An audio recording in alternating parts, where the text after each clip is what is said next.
In our last video, we explored how God originally created power to be Tov, functioning as it was meant to, shared, ordered, and rooted in love. Humanity was made in God's image and entrusted to steward creation together in mutual partnership.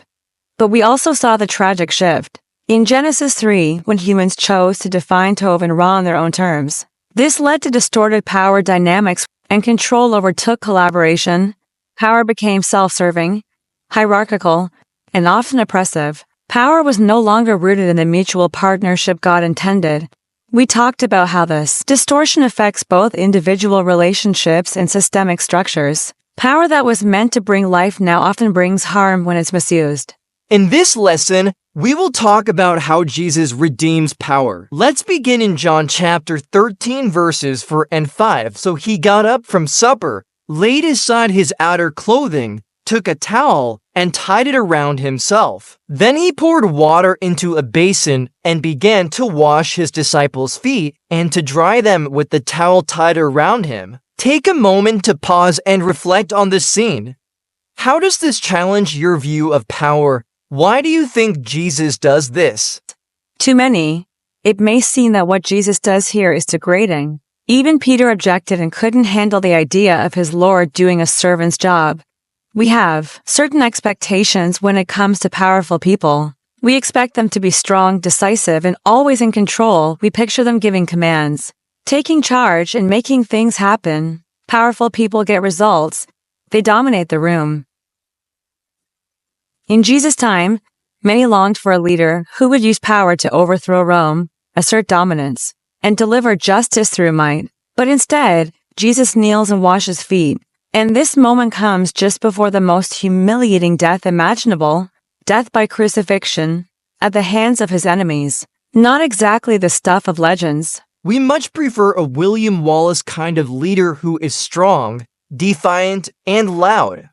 In the film Braveheart, Wallace's famous cry is, "They may take our lives, but they'll never take our freedom." Wallace went down fighting. But Jesus, he was captured, beaten, and killed. He didn't fight back. At first glance, it feels like a story of weakness. If Jesus were just another man crushed by empire, it would be tragic but not surprising. Rome crucified thousands. His death might have gone unnoticed by history. But Jesus is no ordinary man. According to Philippians, the Bible reads, "Who existing in the form of God, did not consider equality with God as something to be exploited. Instead, he emptied himself by assuming the form of a servant, taking on the likeness of humanity. And when he had come as a man, he humbled himself by becoming obedient to the point of death, even to death on a cross." Jesus wasn't powerless. In fact, his power is beyond comprehension. If human power is a stone, his is an ocean. But rather than using it for his gain, he empties himself not because he lacks power, but because he redefines it. Jesus' own words in Matthew 20:28 make it clear the Son of Man did not come to be served, but to serve, and to give his life as a ransom for many. This is radical redefinition of power. The one with infinite power doesn't just limit himself. He lowers himself beneath those he came to save.